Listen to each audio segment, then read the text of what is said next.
I am resident of Color for YouTube. Joel Sins is Whoopity Patrick McCray is Whoopity Gallant. We are here to review Only Lovers Left Alive. So, guys, when did you first see this movie, Patrick?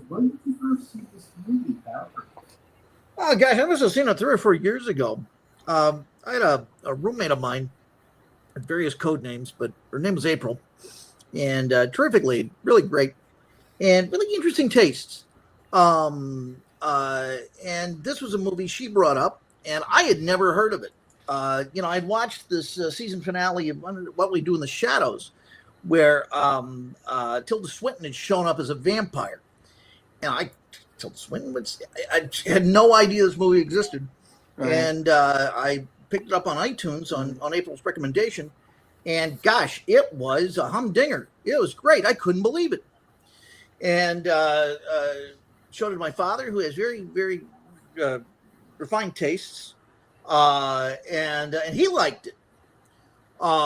Which is sort of a slow, moody art piece is not always his thing, and he really enjoyed it, and it's just a movie that stayed with me ever since.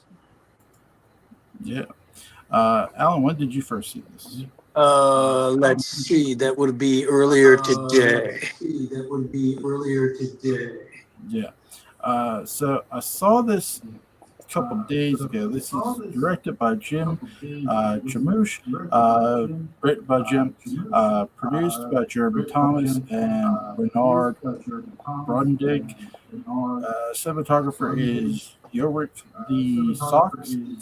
Music is by Joseph von Wissam. Uh, music, yeah, yeah, music is just kind of okay. Let's see. Release May 25th, 2013.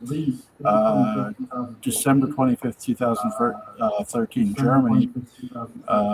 February 21st, 2014, United Kingdom. So hey, this got a UK release. Budget 7 million. Box office 8.2 million. When? What's some of you guys' favorite scenes in this movie? Oh, it's all the location stuff. I mean, you've got two different polarities. You have Tangiers and you have Detroit, Michigan, and those sort of reflect the mood of each of the lovers. She's in Tangier. She's having a wonderful time. She's kind of languid and laying around like you do when you're a vampire. And he is totally depressed, totally dark, can't write music, doesn't want anybody to listen to his music. He's just just grumpy as hell. And all he wants to do is just hang out in his dark little house, which I thought was funny because Eve comes to the house finally and says, "I love what you've done with the place."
is exactly as a vampire? No, but she's up there. I mean, she's probably the youngest of the three, the three main ones. Obviously, Tilda is as, I think Tilda is as old as John Hurt's character. They just they were turned at different times in their life. What? Well, I got the impression that Tilda and Tom were the first. They're literally Adam and Eve. Maybe that's why he's so depressed. He's bored. God. Yeah. Yeah, because he's also gone to sleep for long periods that she hasn't. Yeah. That's something that's referred to. So well, she talks about hers. He should be living his life more and enjoying life more, and she obviously has been. Yeah. Yeah. I took Adam and Eve very literally with this.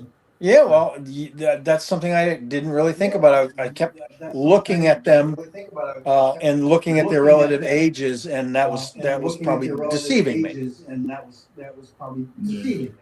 Well, and the thing to think about is when were certain people turned? Right. Because I don't get the idea they are dynastic, but the rest are. And so, the reason why Marlowe is so old is that he had more human years and more of the momentum of human years under him when he was turned. We're not quite told when that happened in his life. And, he might have survived as a supposed assassination and lived on for a while. And then that was the whole thing. I think there's vague reference to that. He makes a reference to that and how he had to disappear. And maybe that's when it happened, when they thought he'd been assassinated. Yeah. But the thing about this, and I mentioned this to you when we had our abortive early contact before this one, is that this is the most humane treatment of vampires I've ever seen on film. They're easily. Except for really, Ava, they really don't want to bite people unless they have to. That's why they're using all blood pops and little droppas of blood. And he goes to the hospital and he's paying off this guy to give him blood and all of this sort of thing. Sure. Well, look at it this way: do you want to eat a hamburger or do you want to go bite a cow? Right. I'll take the O negative in the flash. The same thing. Thanks. I'll take the O negative in the flash. Yes. Yeah. But the end of the movie is quite wonderful, and it's very humane too. Let's just turn them. Let's not kill them. Yeah. In August of 2010, Jarmusch said that Tittle Swinton, Michael Fassbender, and Mia Wasikowski and John Hurt had agreed to join the film, described by Jarmusch in May of 2011 as a crypto-vampire love story. But he did not have financing it. Financing the film was a difficult process for the director, and he explained at the world premiere actually, at the Cannes International Film Festival in May of 2013, that it's getting more and more difficult for films that are a little unusual or not predictable or don't satisfy people's expectations of something. Jarmusch revealed in 2014 that after 7 years of frustration, Swinton said, "That's good news. It means that now it's not the time. It will happen when it needs to happen." Jarmusch eventually received a U.S. $7 million budget from the German NRW Film Institution, I think. Producer Jeremy Thomas later said that Jarmusch is one of the great American independent filmmakers. He's the last of the line. People are not coming through like they did anymore. In January 2012, Tom Hiddleston replaced Fassbender prior to filming. Shooting began that June. in numerous occasions the Brush Park District of Detroit, Michigan, U.S. Tangier, Morocco, Hamburg, and Cologne in Germany. Filming lasted 7 weeks. The film is one of several Jarmusch's productions with films such as Night on Earth, in which the action mainly occurs at night. Swinton said after the film's release, Jim is pretty much nocturnal, so the nightscape is pretty much his palette. That's something about things glowing in the darkness that feels to me really Jim Jarmusch. He's a rock star. Soundtrack is really interesting. So Jarmusch spans Squirrel, primarily responsible for the film's score. The film, a version of Wanda Jackson's 1961 song "Journal of Love."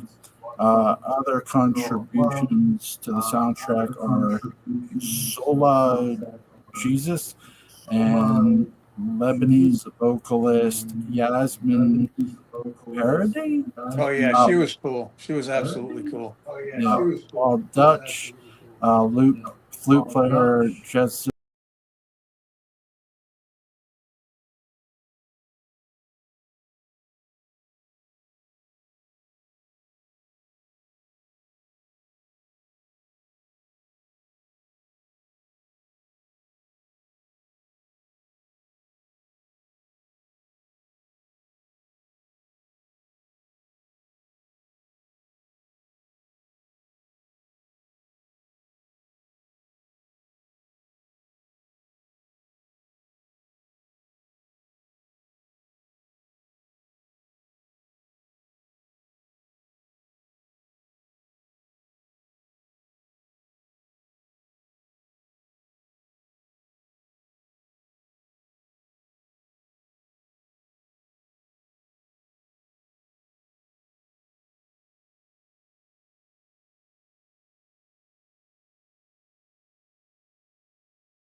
that I can name any at this time.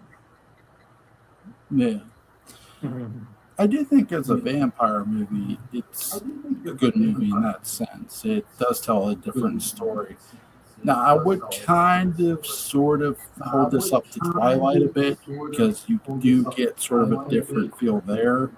Though I did not love Twilight at all. But You said Twilight's your favorite vampire saga. You've sworn Twilight allegiance to is Twilight. a Stack of I would say Bibles. Twilight is an adolescent version of this. Yeah, somewhat. Yeah. Jewel, you said Twilight. They finally got it right. Yeah. I'm sure in hell they got it right. Yes. But anyway. In hell, everyone sparkles. Yes, that's right. I do love how they shoot this movie. It is very unique, especially the overhead shot, how it starts spinning. The night scenes are really, really good. Yeah. Every bit of it. I do think that by the end, when they turn them, then they turn the two lovers. It's like I do feel the best part of this movie is their act of survival, because he was so used to kind of being alone in this life of, in a sense, luxury. Yeah. And so was she. And now they have to go back to survival. And now they have to do Which is that. At probably least until they can find another blood connection. At Yeah. least until Yeah. they can find another blood connection. Yeah. And it never really says how they established one. They just had one. Well, they, certainly not in Tangiers. I think it was probably Marlowe's acolyte, the guy that was taking care of him. I think he was probably finding the blood somehow. Yeah, probably. But in Detroit, he was just going out and dressing up as a doctor and paying this guy off. Yeah. Yeah, Marlowe's you don't Marlowe's. Yeah. But he was paying some dude, and it's like money. He was paying some, which I mean, hey, money talks. Yeah. I do like the line. You don't have what I need. So Yeah. but yeah. Oh my god. I have a theory about Marlowe's pal. Mm-hmm. I think it's not the same actor, but spiritually it is. It's Pagoda from Royal Tenenbaums. Oh yeah. Yeah, it's a reminds me similar of Pagoda. character. Spiritual brother. Yeah. Spiritual brother. Yeah, who tried to stab Royal, tried to kill Royal by stabbing him, and then drove him to the hospital. Yes. Old habits die hard.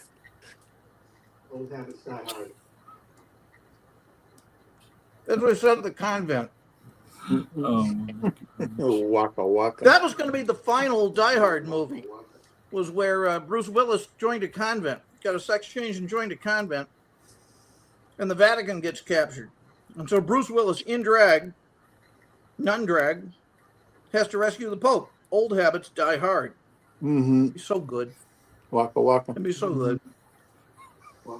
I go see that.